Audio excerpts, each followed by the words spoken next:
وہ ایک بچہ آیا نا اپنی ماں کے لیے لباس لینے کے لیے، اور پہلے وہ گیا اپنے چچا کے پاس. اس کی ماں بیوہ تھی اور اس کا لباس پھٹ گیا تھا، اور وہ اپنے چچا کے پاس گیا تو اس نے دتکار دیا. ماں نے اس کو روکا تھا بیٹا نہ جانا، لیکن اس نے کہا کہ تیرے بدن کے اوپر جو لباس ہے وہ بھی پھٹ گیا ہے اور جگہ جگہ سے جسم جھلک رہا ہے، تو میں اپنے چچا سے آپ کے لیے لباس لے کے آتا ہوں. پھر جو رویہ اس نے اختیار کیا تو واپس روتا ہوا آ رہا تھا. تو کسی نے راستے نے پوچھا کہ کیا ماجرا ہوا؟ اس نے کہا چچا کے پاس گیا تھا ماں کے لیے لباس لینے، اس نے تو لا کے بھیج دیا. اللہ اکبر. تو اس نے کہا کہ جا سین حرم میں محمد نام کا ایک شخص بیٹھا ہوا ہے، اگر تو اپنا دکھڑا اس کے سامنے پیش کرے تو وہ امید ہے تمہیں رد نہیں کریں گے، لیکن سن لے ان کا دین کوئی اور ہے. اللہ اکبر. اپنے ماں کے پاس آیا تو ماں کو کہا کہ چچا نے تو لا کے بھیج دیا، لیکن آپ کی حالت مجھ سے دیکھی نہیں جا رہی. بچہ ابھی شعور کی منزلوں میں قدم رکھ رہا تھا، پہلے بہت چھوٹا تھا، اب اس کے اندر ایک جذبات تھے بچے کے اندر. تو ماں نے کہا کہ بیٹا نہیں، ان کے پاس نہیں جانا، سنا ہے کہ جو ان سے ملے دین دھرم چھین لیتے ہیں اس کا. اللہ اکبر. تو حضور علیہ السلام کے پاس جانے سے ماں روکنے لگی، لیکن بچے نے کہا کہ امی میں پکا رہوں گا، بتوں کا وفادار رہوں گا، تم اس ٹینشن کو، اس پریشانی کو چھوڑ دو. اور حضور کی خدمت میں حاضر ہوا. حضور صحن حرم میں چادر اوڑے بیٹھے ہوئے تھے، اور جا کے کہنے لگا میں پہلے بات آپ سے کر لیتا ہوں، آپ کا دین میں نے قبول نہیں کرنا. حضور مسکرا کے بولے بیٹا بتاؤ کس لیے آئے ہو؟ کہا میری ماں بے لباس ہے، میں آپ سے لباس لینے آیا ہوں. حضور نے چادر رحمت اتار کے اس کے کندھوں پہ ڈال دیا. اللہ اکبر. وہ واپس آ گیا اور ماں پر حضور کی چادر اڑائی. اللہ اکبر. اور ماں نے کہا کہ بیٹے اس نے اپنا دین تو نہیں تجھے دیا؟ کہا نہ، میں نے پہلے کہہ دیا تھا تیرے دین نہیں مانوں گا.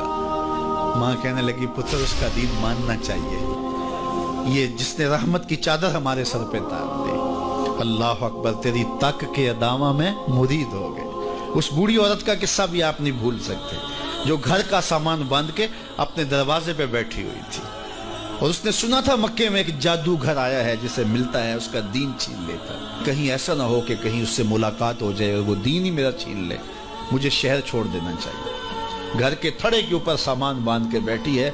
حضور بھی گزرے، اس نے دیکھا تو کہا بھتیجے یہ سامان میرے سر پہ رکھ دے. حضور نے سامان اٹھایا، دیکھا تو بوجھل تھا، وزنی تھا، اور بڑھیا کو دیکھا تو کمزور تھی.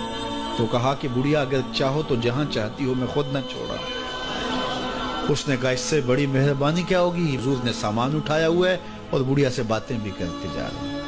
تو بڑھیا کو کہا کیوں جا رہی ہے؟ اس نے کہا کہ سنا ہے یہاں ایک جادوگر ہے جو لوگوں کا دھرم لوٹ لیتا ہے، لوگوں کا دین لوٹ لیتا ہے. میں نے ساری زندگی بتوں سے وفا کی، میرے آباء و اجداد نے بتوں سے وفا کی ہے، میں چاہتی ہوں دین اجداد ہاتھ سے چھوٹ نہ جائے، آخر اس شہر میں رہتی ہوں کہیں مل نہ جائے. خیر حضور نے کچھ نہیں کہا، اس کا سامان نہیں پھینک دیا کہ ٹھیک ہے تم پھر جاؤ. سامان اس کا اٹھایا اور جہاں تک اس نے جانا تھا سامان پہنچایا. سامان سپرد کر کے واپس پلٹنے لگے. تو اس نے کہا بچے اپنا نام تو بتا دے، لوگ کہیں گے کہ مکہ چھوڑ آئی ہو تو بتاؤں گی ایک جادوگر کے دکھ سے چھوڑ آئی ہوں. تو وہ کتنا برا بھلا کہیں گے شہر مکہ کو کہ جس مکہ سے لوگ نقل مکانی کرنے پہ مجبور ہو گئے.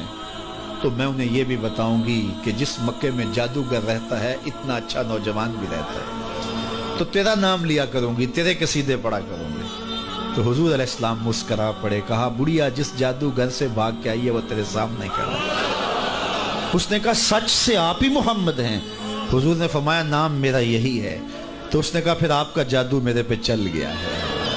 اللہ اکبر. تیری تک کے ادامہ میں مرید ہو گئے. لوگوں کی خدمت کریں، بوڑھوں کے کام آئیں، دکھیوں کے کام آئیں، مصیبت زدہ کے کام آئیں. حضور یتیم ہو کے یتیم پرور تھے، لاچاروں کی مدد کرتے، لوگوں کے گھروں میں پانی بھر کے دے دیتے، اور دکھیوں کے کام آ جاتے اور مصیبت زدوں کے کام آ جاتے. تو حضور سے پیار کرنے والوں، امت میں آپس میں حسد نہ پھیلاؤ، بغض نہ کرو، نفرتوں کے پہاڑ کھڑے نہ کرو، ایک دوسرے سے پیار کرو، جڑو، امت وحدہ بنے، اور اپنے ماحول کو، اپنی معاشرت کو ایک خوبصورت معاشرت کا رنگ دو، اور اپنی زندگی کو حضور کے نام کر دو.